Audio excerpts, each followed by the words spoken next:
स्वामी समर्थ. नमस्कार, मी नंदिनी. माझ्या यूट्यूब चॅनलवर तुमचं खूप मनापासून स्वागत करत आहे. तुमच्या मनातील सर्व चांगल्या इच्छा स्वामी महाराज पूर्ण करो ही स्वामींच्या चरणी प्रार्थना करते आणि आजच्या नवीन व्हिडिओला सुरुवात करते. तर उद्या वार आहे रविवार आणि 4 ऑगस्ट. इथे या दिवशी आलेली आहे दीप अमावस्या. आषाढी अमावस्येलाच दीप अमावस्या, गतारी अमावस्या, त्याचबरोबर दर्श अमावस्या म्हणून ओळखलं जातं. पहा, या दीप अमावस्येला दिव्यांची पूजा केली जाते. आपल्या घरामध्ये जे काही छोटे मोठे दिवे असतील तर ते सर्व दिवे दूध आणि पाण्याने स्वच्छ करून त्या दिव्यांची विधिवत एका पाटावर पूजा केली जाते. आषाढी अमावस्येला माता लक्ष्मी, भगवान श्री हरी विष्णू, आपले जे पित्र आहेत तर त्यांची सुद्धा सेवा पूजा केली जाते. आषाढ अमावस्या हा आषाढ महिन्याचा शेवटचा दिवस आणि त्यानंतर दुसऱ्या दिवशी सोमवारपासूनच श्रावण हा चालू होत आहे. तर श्रावण हा पहिलाच दिवस सोमवारी आलेला आहे. तर पहा, आषाढ हा महिना भगवान विष्णूंच्या पूजेसाठी समर्पित आहे.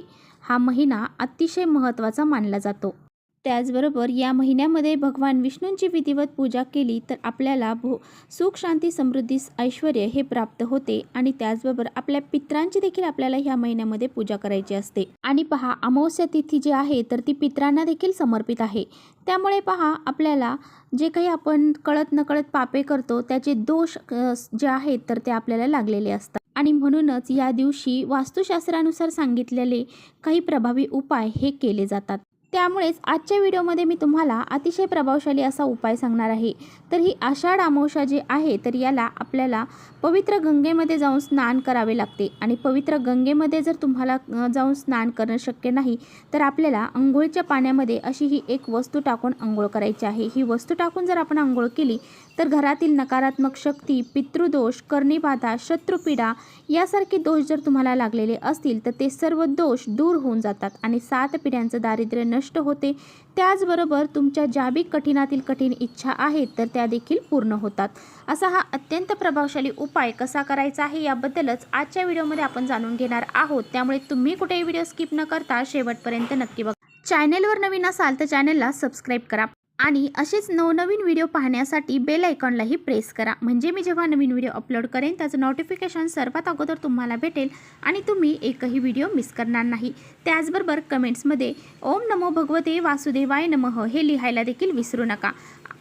तर पहा, अमावस्या हा दिवस अतिशय महत्त्वाचा दिवस असतो आणि या दिवशी आपल्या घरातील नकारात्मक शक्ती बाहेर काढण्यासाठी हा दिवस खूप महत्त्वाचा मानला जातो.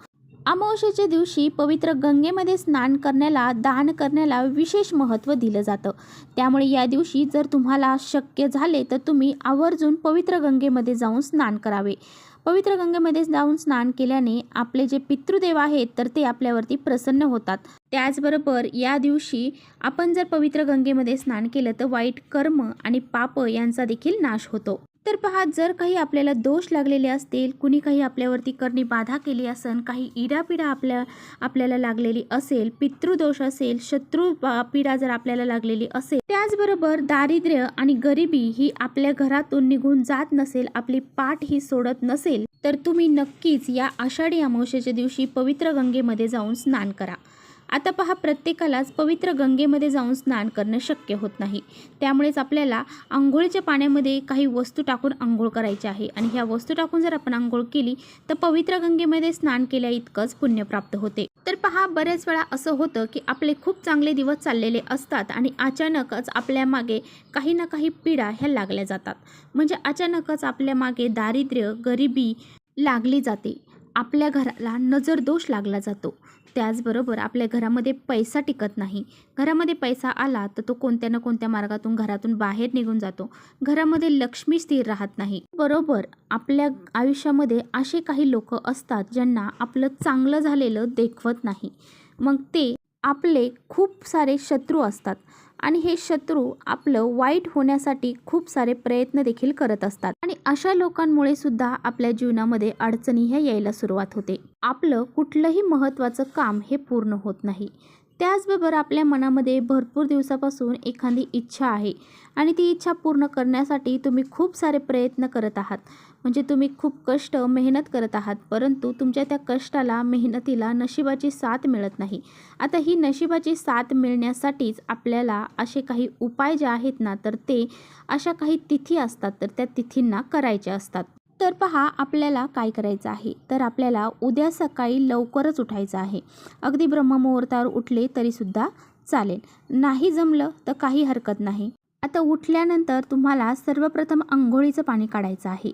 आता अंघोळीचं पाणी काढल्यानंतर आता पहा या पाण्यामध्ये तुम्हाला सर्वात महत्त्वाची वस्तू जी आहे ती टाकायची आहे गंगाजल. तर पवित्र गंगेमधलं जे गंगाजल आहे तर ते तुम्ही जर घेऊन आलेला असाल तर ते तुम्हाला टाकायचं आहे.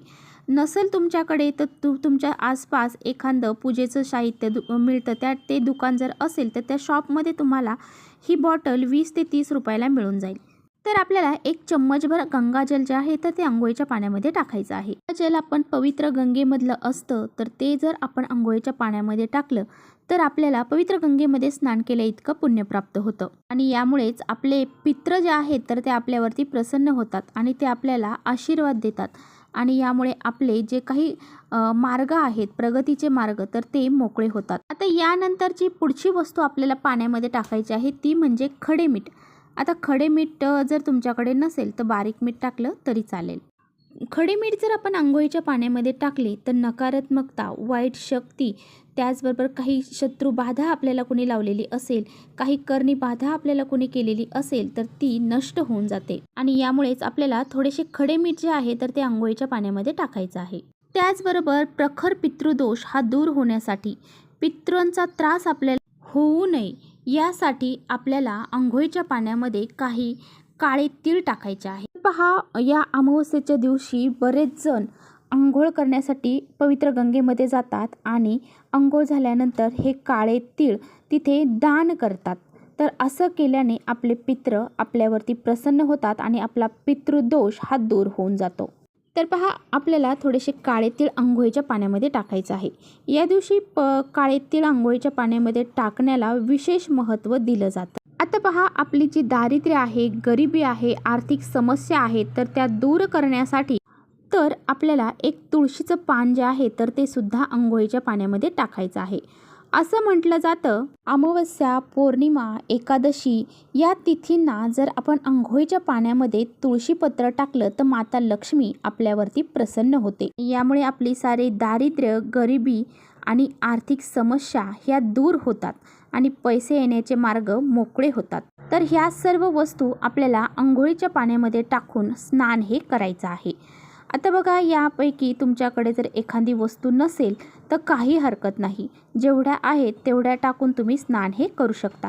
आता स्नान करत असताना आपल्याला बऱ्याचशा गोष्टी ह्या पाळायच्या आहेत. आता पहा बरेच जण आंघोळ करताना डायरेक्ट गुडघ्यावरती, डायरेक्ट डोक्यावरती पाणी घेतात, परंतु आपल्याला असं करायचं नाही.